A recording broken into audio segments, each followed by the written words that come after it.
Je voudrais indiquer que pour la campagne passée, il vous souviendra que sur instruction de son Excellence, Monsieur le Président du Faso, il a été mis en place un comité de haut niveau pour la relance donc, de la production cotonnière.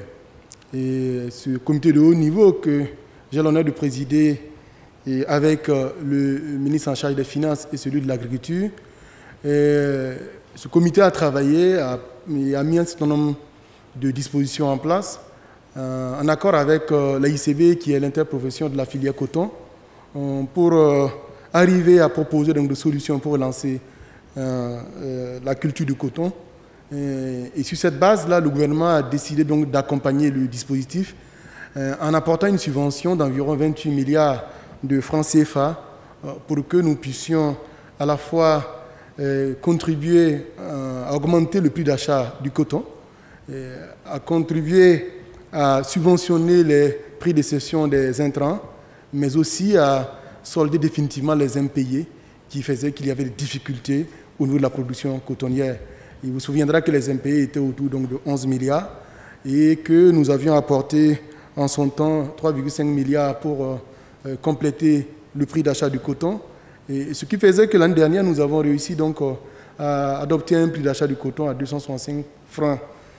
CFA par kilogramme donc, de coton.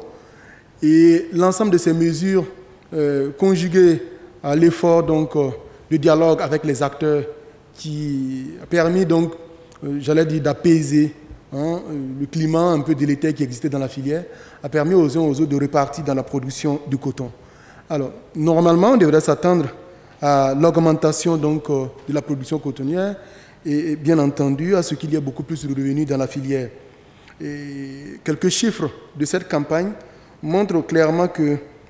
nous avons réussi donc, a produit 464 000 tonnes de kilogrammes de coton graines et que nous avons une prévision en son temps donc, d'autour donc, de 650-700. Et si la paix est revenue, si nous avons réussi à solder les impayés, si nous avons réussi à augmenter le prix d'achat, nous avons quand même connu des difficultés. Et ce sont ces difficultés qui nous ont amenés à atteindre ce niveau donc, de production. Je voudrais donc énumérer quelques-unes pour indiquer que par rapport donc, aux prévisions de superficie effectivement donc, de production de coton,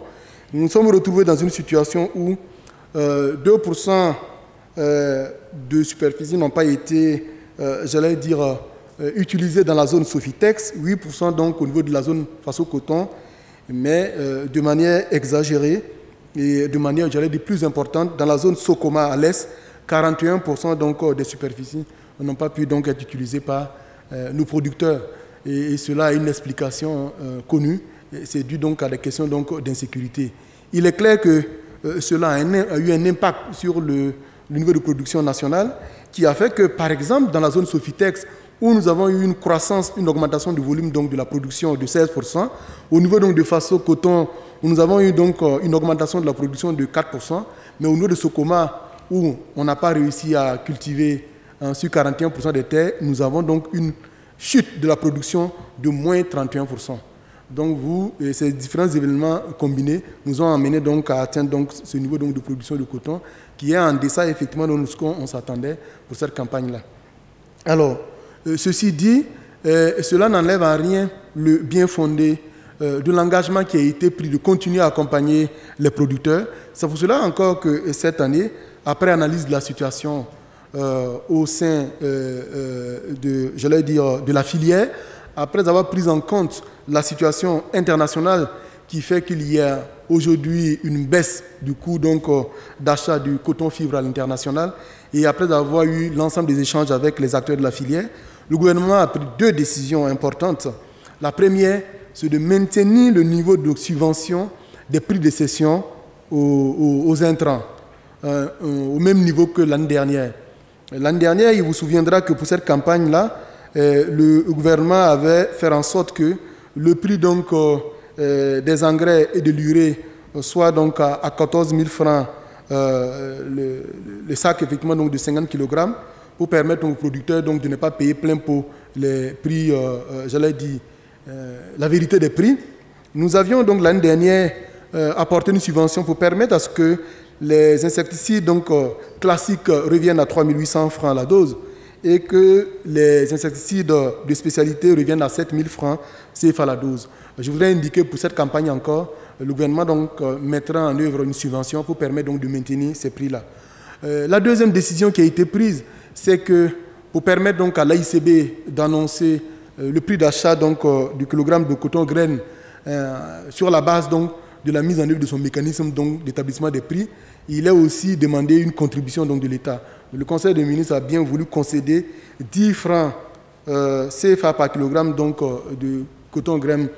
qui sera vendu donc, au titre de la campagne 2020-2021 aux producteurs pour leur permettre donc, de compléter le prix qui sortira donc, du mécanisme de prix pour enfin annoncer un prix d'achat du coton graine pour la campagne qui vient.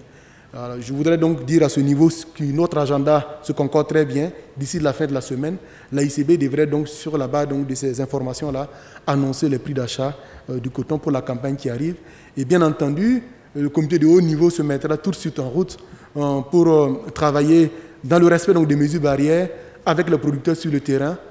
pour ce que nous appelons les FORA, pour continuer à sensibiliser et nous donner les moyens. Avec le programme coton, c'est-à-dire la recherche, de fournir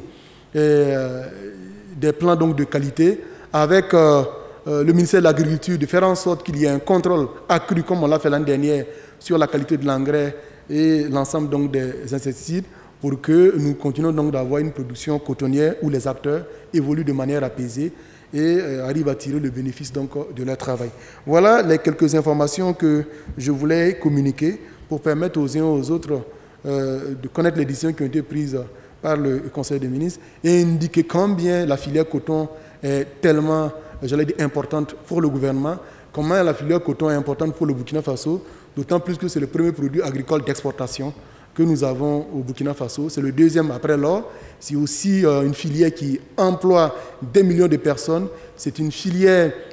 qui nous permet donc de jeter davantage la base d'industrialisation de notre pays, d'autant plus que le Faso d'Afano qui nous est cher, la cotonnade qui nous est chère, provient donc du coton burkinabé. Et vous comprenez très bien l'engagement qu'on a aujourd'hui au niveau donc de cette filière-là et l'accompagnement que le gouvernement fait. C'est le lieu de saluer les cotonculteurs qui bravent en tout cas la dureté de la terre, qui bravent donc l'infidélité pluviométrique, qui bravent les changements climatiques et qui s'engagent tous les jours pour contribuer au développement économique de notre pays.